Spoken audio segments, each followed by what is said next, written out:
Y ahora los invitamos a disfrutar del momento que usualmente más esperan en esta noche de gala, que es el momento en el que conocemos a nuestro invitado de honor, en este caso a Mario Quintana. Mario Quintana se animó a algo que pocos se animan. Siendo un referente del mundo empresarial y teniendo la vida más que resuelta, decidió dar un paso al costado. ¿Y por qué lo dio? Porque quiso integrarse al equipo de gestión de gobierno del presidente Mauricio Macri. Y no desde cualquier lugar. Hoy ocupa el cargo de vicejefe de gabinete. Esto significa que junto a Marcos Peña y Gustavo Lopetegui, tiene que coordinar la gestión de nada menos que 22 ministerios, más de 40 organismos descentralizados y más de 30 empresas en las que el Estado argentino es accionista mayoritario. Pero antes de entrar a la función pública, Mario hizo una larga trayectoria como emprendedor. Fue el fundador y presidente del directorio de Pharmacity y también creó y presidió el directorio del grupo de inversión Pegasus, que como ustedes saben, adquirió y gestionó empresas de la talla de Musimundo, Heladería Fredo, la láctea Pampa Cheese y el Tortugas Open Mall, entre otros grandes emprendimientos. Además, Mario también es muy cercano a Endeavor. De hecho, integró el directorio de Endeavor Argentina y el Global Advisory Board de nuestra institución. Mario está casado hace 28 años con Ana, tienen 3 hijos, es economista, es MBA y vamos a recibirlo con un fuerte aplauso.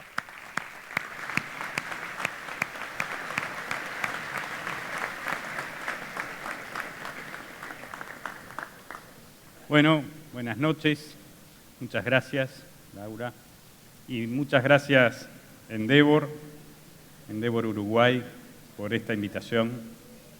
La verdad es que para mí Uruguay es un país muy querido, muy admirado, particularmente por la Celeste, por Suárez, por el maestro Tavares, por Cavani y tantos. Un poco de envidia en estos momentos, le debo reconocer. Pero no solo por la Celeste, sino porque son quizás los hermanos más cercanos, pero los hermanos más prolijos, donde las ciudades son lindas, donde Montevideo tiene la Rambla, y donde tienen Punta del Este, y donde tienen tantas cosas que me hace realmente muy feliz estar hoy acá. Y además en Endeavor, que desde hace muchos años, desde que Linda estaba recién lanzando esta idea, que yo abracé el concepto de que nuestros países necesitaban y necesitan aún amigarse y abrazarse con el emprendedorismo, como una herramienta de transformación social, como una herramienta de transformación económica. Y en ese sentido, yo creo que Endeavor viene cumpliendo desde hace muchos años una tarea ineludible en el cambio cultural de la región, de una región que siempre le costó animarse a ver el mundo como oportunidad, que demasiadas veces lo veíamos como una amenaza, y donde no cabe ninguna duda que tenemos el talento y todas las condiciones para conquistar el mundo desde nuestros jóvenes emprendedores. Así que doblemente, por ser Endeavor y por ser Uruguay, para mí es un honor sinceramente grande estar hoy acá. Así que muchas gracias.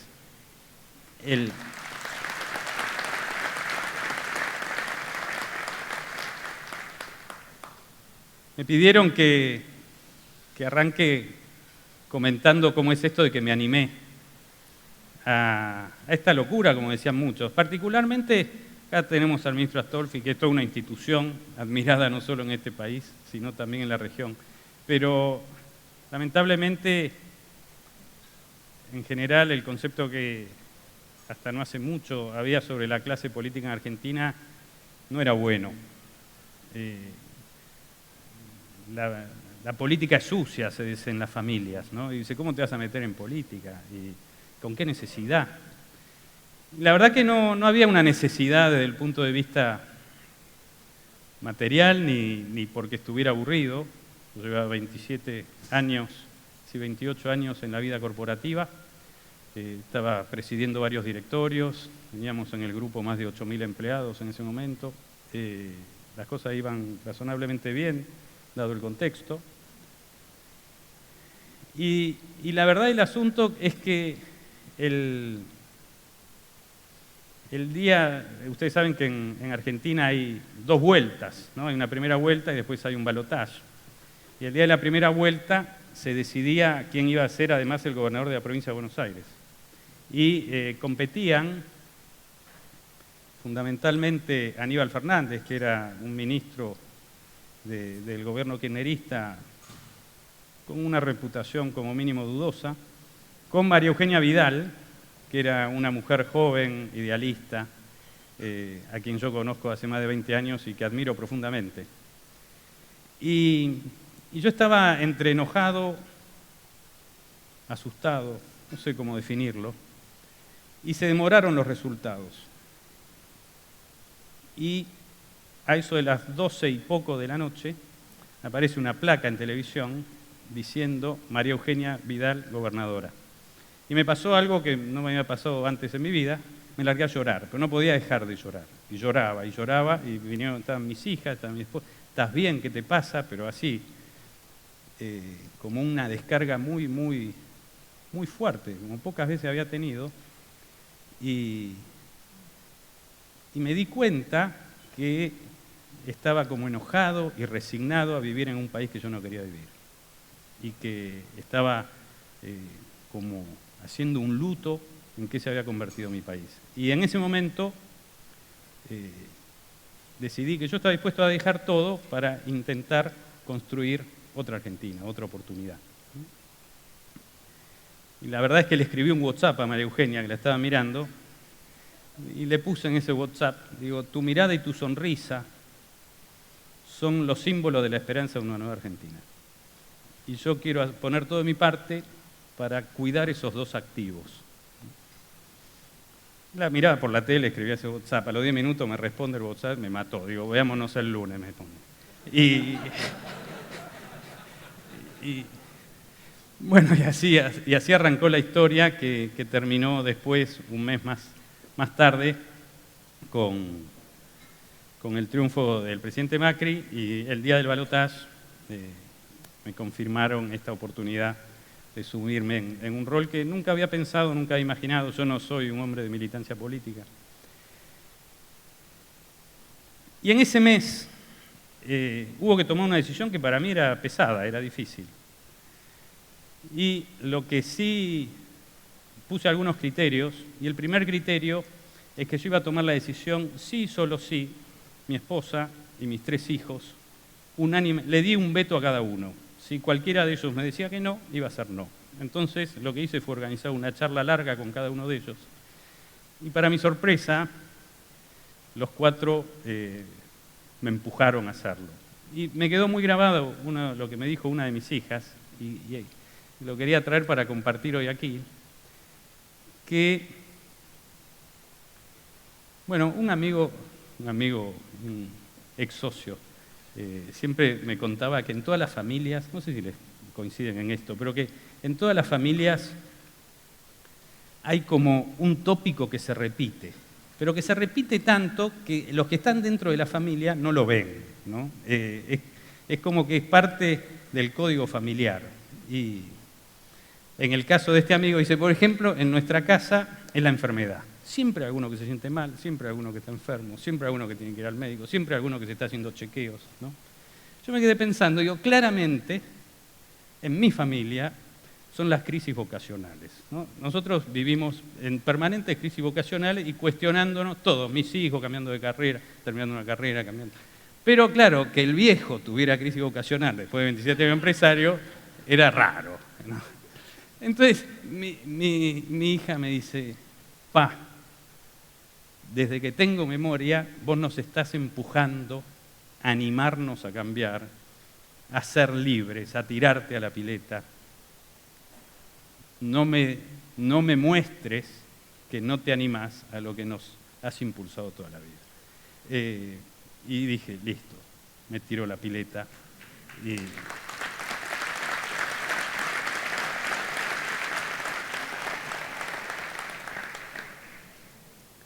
Y la verdad es que de lo que tenía ganas de compartir en este rato del encuentro es algunas ideas disparadoras para después profundizar en el diálogo que vamos a tener.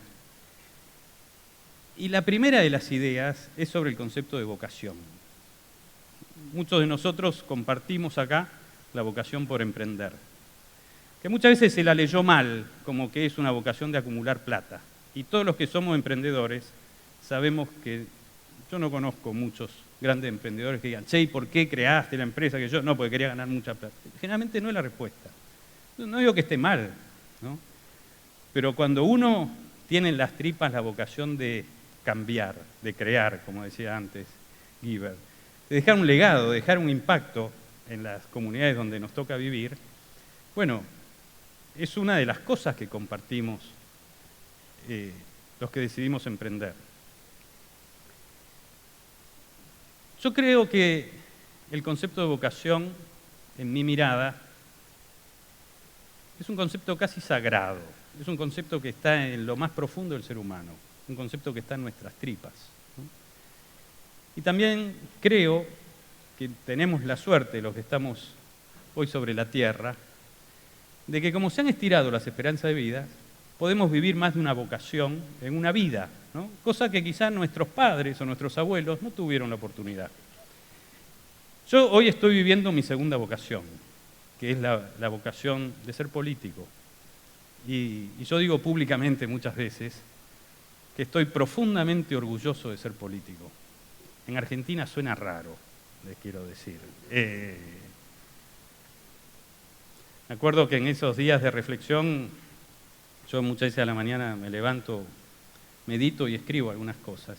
Y uno de los hombres que yo más admiro es el Mahatma Gandhi, y escribió unas notas que decía con espíritu gandhiano, ¿no? Y él escribió que él entraba en la política para ser la voz de los más débiles, ¿no? De los que menos tienen, de los más pobres. Y yo me escribí eso y lo tengo ahí en mi computadora en mi oficina para recordarlo. Yo creo que la vocación política, cuando es entendida realmente como un servicio para construir una comunidad mejor, es una vocación muy alta de la cual tenemos que estar orgullosos. Y el hecho de que en nuestra región, pero particularmente en mi país, y no tanto en este, gracias a Dios, para ustedes, que haya habido tantos que han deshonrado una vocación tan alta, no nos tiene que amilanar para transformarla en lo que verdaderamente es. Ahora, yo digo, el tema de la vocación,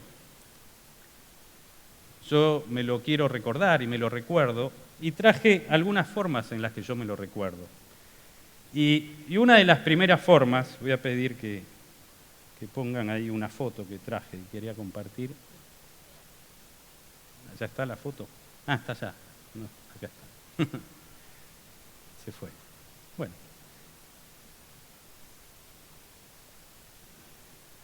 Esta es una foto de un cielo estrellado.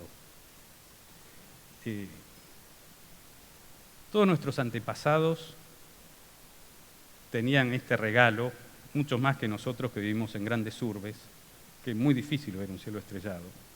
Pero cuando yo voy al menos a la naturaleza, me encanta contemplar los cielos estrellados, como que me transporta. Yo creo que todos nosotros nos conecta, yo siento que me conecta con todos nuestros antepasados, pero también me conecta con la pequeñez del hombre, me conecta con la inmensidad de la creación.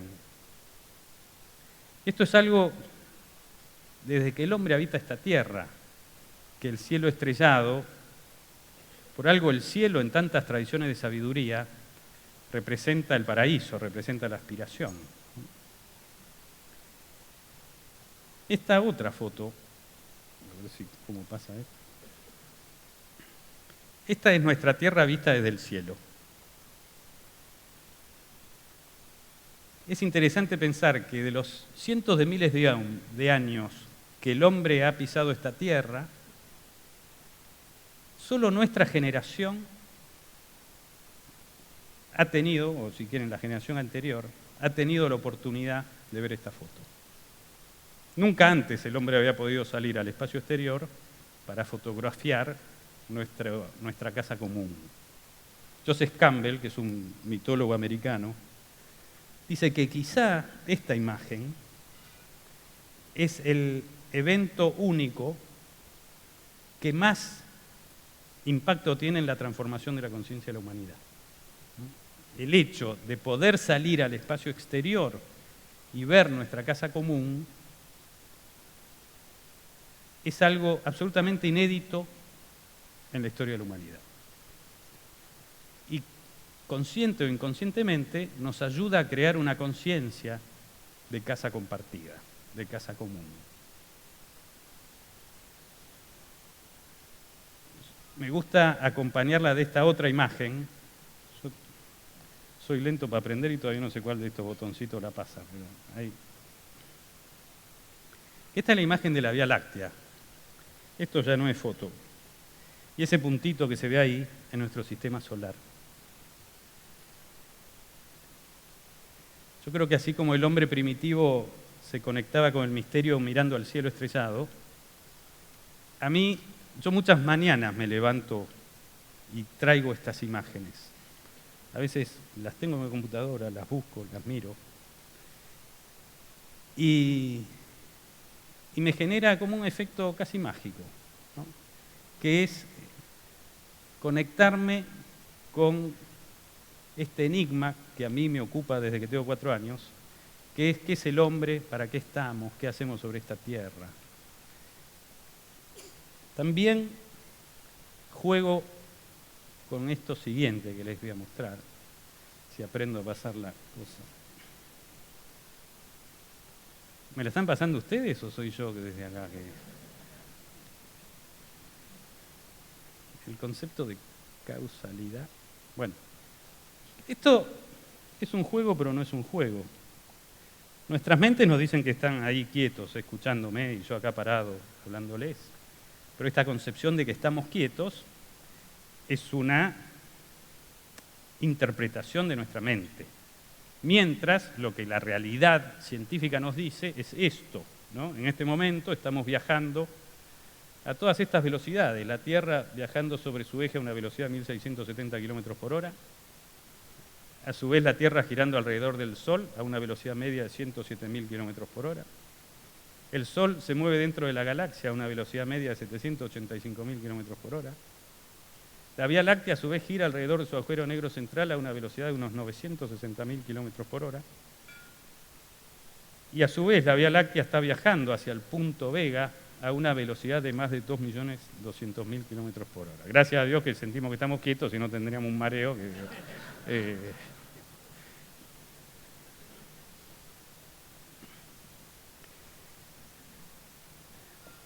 ¿Por qué? ¿Qué tiene que ver esto con la vocación? A mí todo esto me dice muchas cosas. En primer lugar, me llama a una humildad ontológica, de reconocer que lo que mi mente me cuenta de la realidad es una ventanita, esto en teoría del conocimiento lo han visto muchos filósofos, es una ventanita que es una interpretación acotada, parcial, falaz, limitada. Y consecuentemente, el que pretende ser dueño de la verdad es bastante tonto. Yo me lo digo a mí mismo, porque a veces como soy tonto me la creo. Entonces digo, acá nos llama a una humildad ontológica. Pero también nos llama a una humildad ontológica saber que somos 7.000 millones de personas en este punto, viajando a estas velocidades astronómicas, en un espacio infinito, desconocido. Y a mí me conecta con el misterio del ser hombre, el misterio del ser humano, en última instancia. Y sin embargo, hay una frase de un gran pensador francés que me gusta mucho, Marcel Legault, que arranca un escrito diciendo: ínfimos, efímeros, pero necesarios. Es decir, este ser humano de 7.000 millones que no entendemos, nunca entendimos, desde los primeros hasta hoy, la ciencia avanzó un montón, la tecnología avanzó un montón, pero no entendemos, no sabemos qué somos ni para qué estamos. Bueno, esta es mi pregunta que me ha llevado toda la vida y desde la cual siempre me planteo mi vocación de emprendedora y mi vocación de político hoy. ¿Por qué? Porque sostengo, yo digo, cada uno tiene que jugar a entenderse, y yo tengo como dos sostenes en mi vida. El primero, una convicción de que el racionalismo materialista que pretende limitar al ser humano a la materia con sus mecanismos fisiológicos, energéticos y demás, no explica ni agota al ser humano. No compro esa mirada reduccionista. No la compro, por más que esté impuesta en el Occidente desde hace 300 años, no explica lo que yo siento, no explica mi vivencia, no me sirve para entenderme, no me sirve para construir el mito que cada uno de nosotros vive, ¿no? La segunda, que esto me viene desde de mi juventud, cuando leía Taylor de Chardin, estoy convencido de que juntos podemos ser algo mejor y de que hay un evolucionismo que, así como existe en la naturaleza, también existe en la conciencia y existe como conjunto de humanidad. Y desde esas dos convicciones me ilusiona un montón la vida, y desde esas dos convicciones vuelvo al concepto de vocación. Y lo que nos pasa como seres humanos es que encarnamos, y encarnar significa vivir en una circunstancia específica, histórica, que es el aquí, el ahora. Hoy, aquí, en Montevideo, en septiembre del 2017, o en la Argentina, en este tiempo, ¿no? Entonces quiero decir, ¿cómo vivir la vocación de empresario, emprendedor, con esta conciencia de misterio de humanidad? ¿O cómo vivir la vocación de político con esta conciencia en lo que nos toca hoy, en Argentina, en Uruguay, en la región? Y para terminar, me quedan 10 segundos, pero me voy a extralimitar un par de minutos. En unas categorías muy simples les quiero contar cómo vivo yo este momento e invitarlos quizá a un diálogo posterior sobre eso. Yo creo que nos toca vivir un momento fascinante en la historia de la humanidad y fascinante en nuestra región. Creo que tenemos una oportunidad histórica como región en un momento donde la humanidad se cuestiona todos sus paradigmas, ¿no? Donde las nuevas tecnologías, la nueva información hace que nuestros jóvenes ya no sean receptores de información, todos nos hemos convertido en emisores de información, lo cual cambia totalmente nuestra conciencia, más allá de la foto esta de la Tierra que veíamos.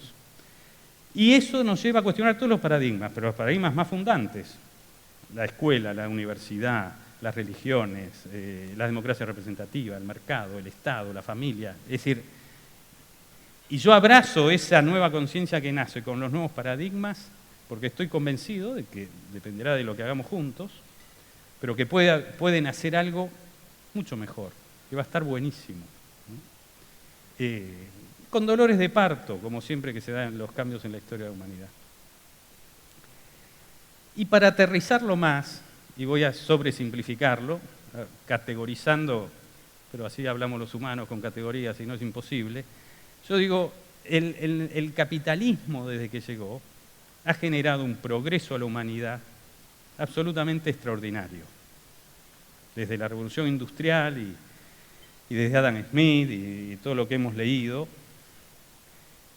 las estadísticas son para aburrir, pero uno a veces no toma conciencia de que hasta hace solo 300 años las hambrunas, el analfabetismo en Europa era del 90%, la esperanza de vida era 40 años. No hace nada, si uno mira la historia de la humanidad de los 300.000 años, no hace nada, no tenía nada que ver la humanidad lo que soy. Y eso fue gracias a este sistema capitalista, o la economía de mercado, o la revolución industrial y todo como cada uno la quiera denominar. Sin embargo, digo que todo ese progreso científico, tecnológico, de calidad de vida y demás, a mi juicio ha dejado 3 grandes desafíos sin resolver. El primer desafío es la brecha entre ganadores y perdedores, la brecha entre pobres y ricos. Si bien la humanidad está dando pasos enormes en resolver la pobreza absoluta, particularmente a partir de la evolución de China, de Asia en general, y más recientemente se incorporó África y enormes, más de 50 millones de latinoamericanos han salido de la pobreza en las últimas décadas. En términos de pobreza relativa no hemos avanzado mucho. La diferencia entre los que más tienen y los que menos tienen es indignante. El segundo gran problema que tenemos sin resolver es que el paradigma de crecimiento y acumulación nos lleva a agotar esa casa común. No es más sostenible. Sabemos que no es más sostenible. Ni que hablar si pretendiéramos que los 7.000 millones que compartimos la casa consumiéramos lo que consumen los países centrales o lo que consumimos nosotros, que somos las clases acaudaladas de los países emergentes. Es imposible, no hay. Lo cual nos tiene que decir, chicos, avivémonos, algo tenemos que hacer.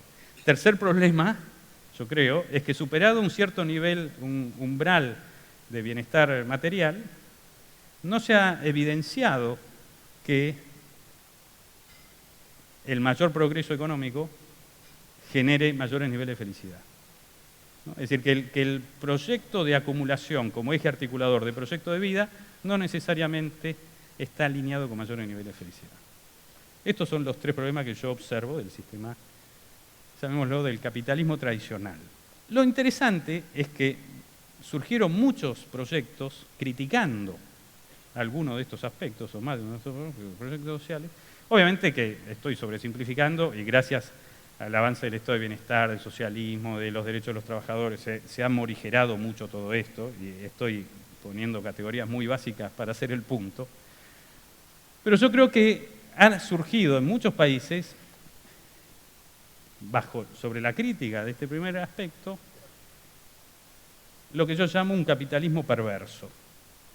¿Qué es el capitalismo perverso? Que no resolvió ninguno de estos 3 problemas, sino que rompió quizá la principal virtud que tenía este sistema, que es la correlación entre valor económico y valor social, donde los ganadores son los que generan algún valor social. Los ganadores en la carrera de acumulación son los que generan valor social. Giver, no me cabe duda, uno de mis grandes errores en mi vida inversora fue no haber invertido en una empresa tan maravillosa como la de Giver, a la cual admiro profundamente. Pero en general, cuando uno ve Facebook, ve Google o ve cada uno de sus emprendimientos, generalmente genera valor social y por eso hay clientes que lo eligen porque es el mejor producto, más barato, mejor servicio, etc. En los sistemas que funcionan bien de economía de mercado hay una correlación entre valor social y valor económico. En el capitalismo perverso, que es lo que ha reinado por mucho tiempo en Argentina, particularmente en las últimas décadas, pero en otros países emergentes también, se rompe esa correlación. Entonces, los que tienen la acumulación económica son los grupos cercanos al poder, la patria contratista, los carteles, los monopolios, la corrupción, a veces las mafias asociadas de poder político, poder económico, poder sindical, justicia. Esto no es solo vigente en Argentina. Cuando uno ve, hay en muchos países que se ha roto eso. Hay un tercer sistema que es en el que yo creo y que quiero construir, que es cómo juntamos las virtudes de la iniciativa privada, del emprendedorismo, de esta correlación entre valor económico y valor social, con una conciencia de mayor cuidado por la casa común, de mayor cuidado por el otro y con una conciencia de sentido, ¿no?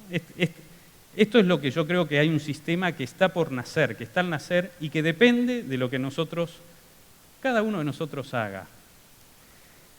Yo creo que cada acto de nosotros como empresarios, de nosotros como emprendedores o de nosotros como políticos podríamos decir que está construyendo un sistema 1, el sistema 2 o el sistema 3. Y yo creo que ahí hay una misión común que tenemos para dejarle a nuestros hijos y nuestros nietos un país, una región y una tierra mucho mejor de la que tenemos hoy. Y estoy convencido que podemos hacerlo juntos. Por ahora paro acá y pasamos al diálogo.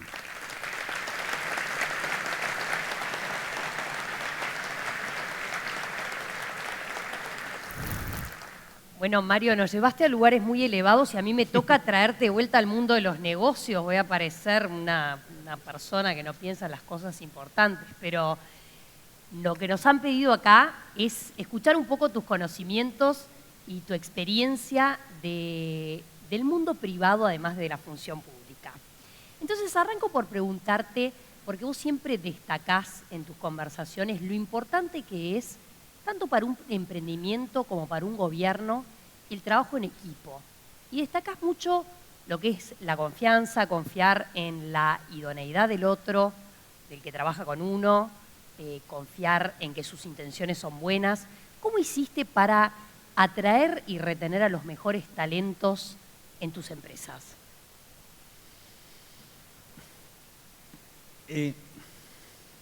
No sé si siempre lo he logrado, pero creo que sí, efectivamente, tanto en la empresa como en la política, una de las cosas que a mí me atrajo de trabajar con Mauricio en esta etapa de la Argentina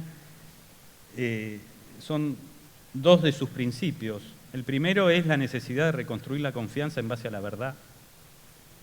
Los argentinos estamos enfermos de mentira, que es un cáncer que destruye la cohesión social. Y él nos llama a esta revolución. Y el segundo es que es un verdadero ferviente creyente del trabajo en equipo, ¿no? Y la verdad es que son dos cosas que yo venía impulsando mucho desde el sector privado. En última instancia, los que nos toca liderar, ya sea empresas o ministerios o grupos de ministerios, no hacemos más que liderar comunidades de personas humanas, ¿no? Es decir, lo más importante, una empresa es su capital humano, no cabe duda, ¿no? En algún momento decía, no, la tecnología, hoy está clarísimo en el mundo que no hay nada más importante que el capital humano en cualquier ámbito, desde la familia, la organización, la empresa, la política. ¿Y cómo los identificás? ¿Cómo los retenés? En la identificación, yo creo mucho en la mirada. Uh-huh. Siempre he intentado priorizar la buena gente, la buena madera, la gente con valores, la gente que irradia una energía fresca, positiva. Y yo creo que la gente en general lo que busca de un líder, en primer lugar, es la sinceridad, la honestidad, el compromiso y un espacio donde cada uno pueda crecer, ¿no? Yo insisto mucho con esto del poder de la mirada porque creo que no somos conscientes del poder que cada uno de nosotros tiene en la mirada y mucho más en el caso del líder. Y yo creo que el verdadero líder es el que ve en el otro toda su potencialidad, aún la que el otro no ve, ¿no? Y desde ese punto de vista no hay tarea más grande que liderar con ese espíritu de habilitar al otro a que llegue a ser lo que está llamado a ser. Volvemos a lo de la vocación. ¿Y qué pasa, Mario? Porque del mismo modo que cuando lográs construir ese equipo y conseguir esa gente con valores, con esa mirada confiable, a veces sucede que puede haber un CEO o un gerente que no se adapta a la visión de la compañía o a la visión del gobierno. Y muchos empresarios reconocen que es una de las decisiones más difíciles cuando uno tiene que reemplazar a esa persona a tiempo. ¿Te ha tocado? Uf. ¿Sí? Muchas veces. ¿Y cómo has hecho? ¿Lo has hecho En la vida tiempo? privada y con varios. Y en bueno, el gobierno también. contanos. Sí. Muchas veces. De vuelta, creo que en primer lugar la verdad. Mucho feedback temprano. En ningún caso puede ser una sorpresa la decisión. En ningún caso puede ser una... Si es una sorpresa es porque el proceso estuvo mal gestionado.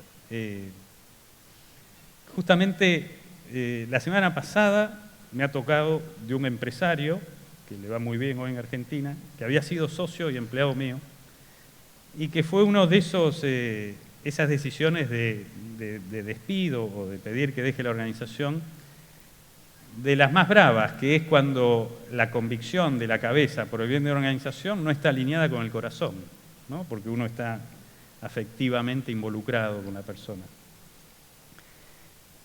La verdad es que casi todas las personas, y no me cuesta identificar una excepción, que me ha tocado despedir, y han sido muchos en mi vida privada, la relación con el tiempo se vio fortalecida. Se mantuvo. Más que se mantuvo, se vio fortalecida. Y esta persona me pidió verme 10 minutos para agradecerme que el empujón que yo le había dado y la forma y qué sé yo, lo había ayudado a emprender. Hoy es un emprendedor exitoso. Y creo que la clave ahí es decir la verdad y hacer las advertencias a tiempo, ese feedback que vos decías, que fijar nuevos objetivos, ¿cómo? Yo soy un ¿cómo convencido de que mucho más importante de lo que uno dice, es lo que uno irradia. Y que tenemos que ser particularmente sensibles al otro cuando tenemos situaciones asimétricas de poder. Cuando todos vivimos rodeados en situaciones asimétricas de poder, y creo que tenemos que ponerle mucha conciencia para no abusar de esa situación, de esa posición asimétrica.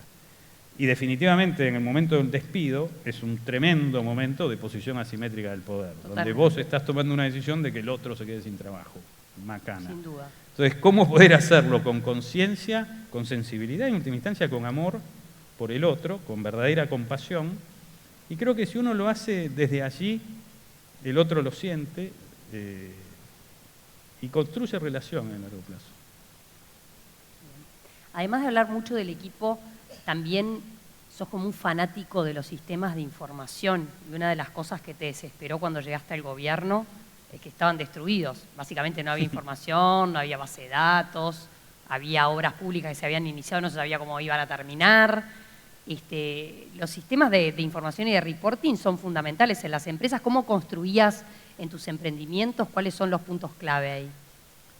Bueno, sí, efectivamente los sistemas de información son absolutamente esenciales. La situación que nosotros recibimos en Argentina no se puede creer, pero los aburriría contando anécdotas, pero créanme que era de una falencia increíble, inadmisible. Es muy interesante el tema de los sistemas de información porque de vuelta lo que miramos y lo que medimos se convierte en el foco de nuestro accionar, ¿no? Con lo cual...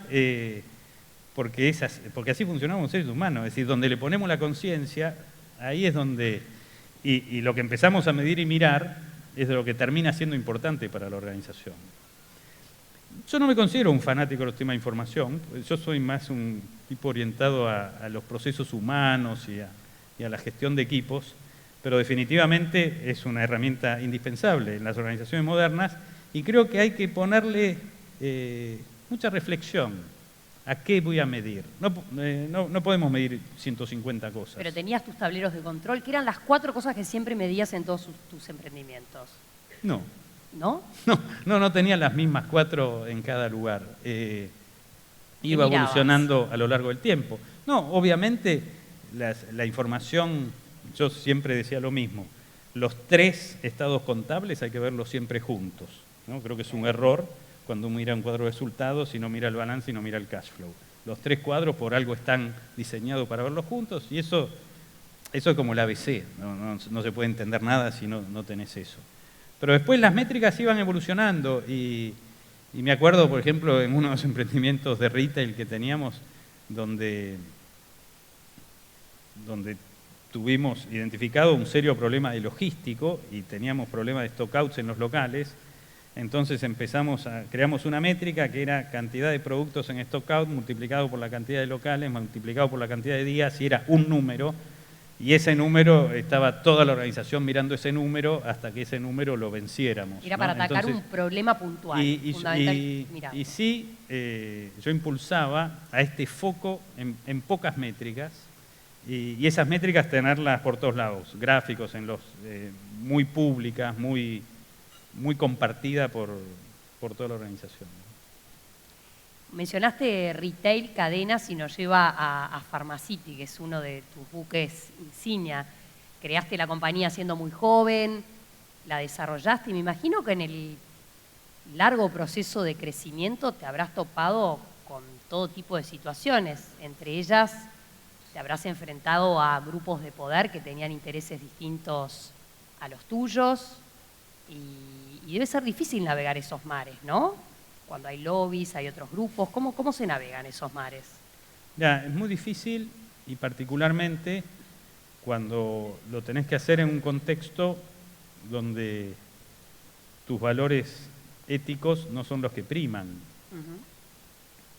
Me acuerdo una vez que tuvimos una causa judicial para defendernos de una agresión de un cartel, y que esa causa implicaba un perjuicio grande para nuestra empresa. ¿De un cartel? Es decir, de un grupo organizado que no quería que nosotros creciéramos. Y me acuerdo que vino el abogado a plantearnos que por un centésimo del perjuicio económico que nosotros teníamos calculado, es decir, por el 1%, para decirlo groseramente, podríamos comprar una sentencia. Y la decisión, sin dudarlo, fue cambiar de abogado, ¿no?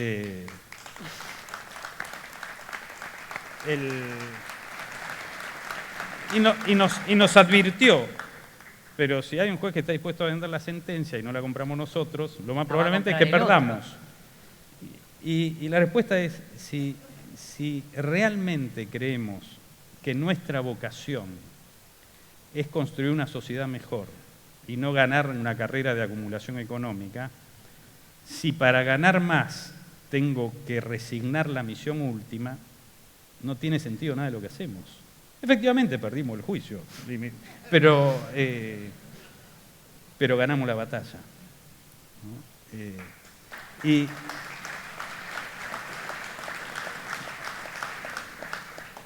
Y no me cabe ninguna duda, en ese momento la verdad que tuvimos momentos difíciles, y lo que nos salvó y le permitió a la empresa seguir creciendo y con mucha salud y con mucho éxito fue ser fieles al primer principio, que es nuestro único aliado es la gente. Nosotros hicimos esto pensando en servir mejor a los consumidores, y en medio de esto, donde no se escuchaba el poder político, donde pasaba esto, donde aquello, donde parecía que perdíamos las batallas regulatorias, las batallas por el lobby, digo, nosotros nos tenemos que focalizar en servir mejor a la gente.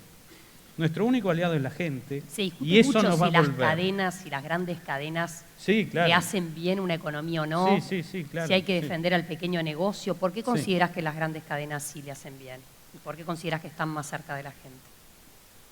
No es un tema de más cerca de la gente, sin ponerme en técnico macroeconómico o microeconómico. Digo, hay evidencia sobrada en el mundo donde hay negocios, donde hay economía de escala, y en la medida que esos negocios con economías de escala estén en competencia, las economías de escala llegan a la gente, ¿no? Es decir, si uno mira el impacto de la aparición de los grandes retailers en Estados Unidos, en Europa, es muy evidente esa conclusión. Obviamente que esto después tiene a veces costos políticos, sociales, y cada país tiene sus regulaciones específicas, pero nosotros hasta teníamos medido, en Argentina hay provincias con cadenas y sin cadenas, y donde hay competencia liberada, el nivel de precios es entre un 10 y 15% más bajo que en el otro, con mejor calidad de servicio, con mayores horarios, con mayor surtido, es decir, donde claramente yo soy un convencido de que la competencia en un marco saludable, el gran ganador es el consumidor, siempre. Yo creo que uno de los grandes problemas en nuestras latitudes es el miedo a competir. Nos tenemos que animar a competir. Y los empresarios tenemos que competir con una conciencia de triple bottom line, ¿no? Es decir, donde tenemos que generar valor económico, generar valor social y cuidar la casa común. Porque muchas veces, yo sé que muchas veces, inclusive a mí se me pregunta si en nuestras latitudes, no digo nuestras latitudes porque digo, quizá en algunas de estas cosas culturalmente Argentina y Uruguay tienen elementos comunes. Digo, de que se mira mal al exitoso, de que hay como envidia, recelo. Yo me acuerdo hace muchos años cuando estaba en Endeavor decía, los argentinos estamos orgullosos de Maradona, de Messi, de Borges. Del mismo modo tenemos que estar orgullosos de Giver, ¿no? Porque es un patrimonio nacional tener empresarios exitosos, como tener deportistas exitosos o como tener grandes artistas o grandes literatos. Y sin embargo, muchas veces nos falta. Y creo que muchas veces nos falta, por lo que yo hablaba también antes de estos sistemas perversos, donde no siempre el gran empresario es el tipo que generó valor social, ¿no? Entonces, creo que a nosotros nos toca, como yo ya no soy empresario, ahora soy político, pero cuando era empresario decía que es a nosotros que nos toca fundamentalmente mejorar la imagen de los empresarios, siendo mejores empresarios, siendo más generosos, siendo conscientes de nuestro impacto social y de nuestro impacto ambiental en serio, ¿no? Mario, y ahora que decías, ya no soy más empresario, estás del otro lado del mostrador, pero te reunís con empresarios porque, en definitiva, fijás reglas de juego para empresarios, querés conocer la realidad a la que se están enfrentando y muchas veces hasta les debes pedir colaboración para con la política económica. ¿Cómo manejas esa relación? Te voy a decir sinceramente, me junto poco con empresarios. Es decir, yo me paso mucho tiempo juntándome con los equipos de gobierno, muchas horas por día. Pero no te llaman los empresarios amigos, decís, che, Mario, está pasando esto. Sí, es como que saben que no soy de los que más frecuenta mis reuniones con empresarios y sí, me junto, digo, a veces. Son compañeros de vida, me imagino. Sí, pero la verdad es que yo estoy trabajando con una intensidad que nunca había trabajado en mi vida, como llegué a trabajar 14, 15 horas diarias de lunes a lunes los primeros meses, ahora los fines de semana tengo algún día de descanso, pero son muchas horas, muy intenso, y la verdad que es un rol que me exige estar con mucho tiempo con los equipos de trabajo, de los ministerios, las empresas públicas, del Congreso, de los gobernadores, es decir, con los líderes de la central obrera o de los movimientos sociales, es decir, muchas reuniones de mi tarea no es con el mundo empresario. Pero cuando sí hablo con los empresarios, yo creo que, sobre todo los buenos, creo que pocas veces ha habido en Argentina una mayor confluencia de qué país queremos crear y creo que también es bastante inédito en la historia argentina que tenemos hoy en nuestro equipo muchísima gente que viene de muy diversos sectores, viene algunos obviamente de la política, pero muchos del sector privado, muchos de las ONGs, muchos de la academia, muchísimas. Yo tengo en mi equipo en la Casa Rosada gente que ha vuelto al país desde Nueva York, Londres, Washington, México, Brasil, Chile, España, muchísimos argentinos que han vuelto con el sueño de construir la patria que soñamos. Es un Dream Team. La verdad que sí. Déjame llevarte a otro emprendimiento muy reconocido, que es el de las heladerías Fredo, que es un lindo caso también porque se internacionalizó. Hoy está presente no solo en Argentina, sino que también en Uruguay, en Paraguay, en Bolivia y hasta en Estados Unidos. Hoy, aquí en esta gala, hay muchos emprendedores que están buscando su camino hacia la internacionalización y hacia lograr cosas como las que logró Giver con Globant.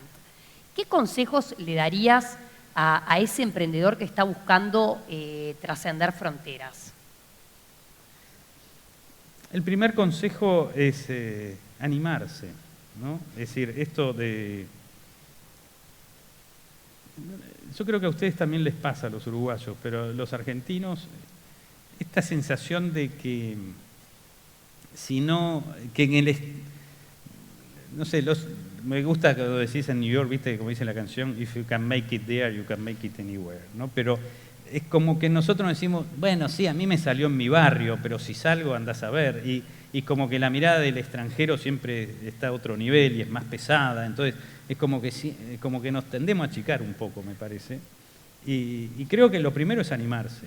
Animarse. Y si ya están animados, porque los que están acá bastante se animan, son bastante corajudos. ¿Cuál es el siguiente consejo? Bueno, el siguiente consejo yo creo que es realmente conocer mucho el mercado local, el mercado que vas a abordar. Van a desembarcar. Sí. No subestimar las diferencias de mercado, las diferencias culturales. Y de vuelta, yo soy aburrido con esto porque digo siempre las mismas recomendaciones. Tenés que tener en cada lugar el mejor equipo posible, ¿no? Porque en última instancia es un tema de gente. Bien. Se nos acaba el tiempo, pero no quiero dejar de hacerte una última pregunta, Mario. Vos cumpliste un montón de sueños como emprendedor, con emprendimientos en distintos rubros, con bastante éxito, en algunos casos contás fracasos también, pero sos un emprendedor exitoso. Ahora te volcaste a la función pública y has repetido que soñás con una Argentina mejor. Nos queda claro cuál es tu vocación de por qué te volcaste a eso. Pero ¿cómo te ves dentro de 10 años? ¿Cuál es el próximo gran sueño después de que supongamos que lograste esa Argentina mejor? En primer lugar, debo decirte que estoy profundamente feliz y profundamente agradecido con el presidente Macri, con Marcos Peña, que es mi jefe, pero fundamentalmente con la Argentina por darme la oportunidad de vivir lo que estoy viviendo, ¿no? Yo digo que hay ciertos paradigmas que nos atrapan. Uno es el paradigma del futuro, que está bueno proyectarse hacia adelante, pero está mal si es una trampa. Si es una trampa que nos impide vivir el presente, ¿no? Entonces, yo hoy estoy con toda mi energía, mi foco, mi qué sé yo, en mi día a día y estoy más feliz que nunca. Y si vos me preguntás qué voy a hacer dentro de 10 años, casi te diría, ni sé ni me importa, estoy pensando en qué voy a hacer mañana y estoy así, con todo mi líbido y mi conciencia metida muy acá. No sé cuánto voy a durar en la política, dependerá hoy del presidente, pero en la medida que él quiera, siento que estoy donde quiero estar, donde tengo que estar, con lo cual algunos de mis ex socios se enojan cuando digo no extraño nada de mi vida anterior, estoy feliz donde estoy. Pero si pienso así muy en el largo plazo, mi vocación frustrada es estudiar filosofía. Entonces, a mí me encantaría estudiar filosofía, letras y quizá dedicarme al mundo de las ideas. Muchísimas gracias por habernos acompañado. Gracias a ustedes. Muchas gracias. Gracias, Mario. Bajamos por ahí.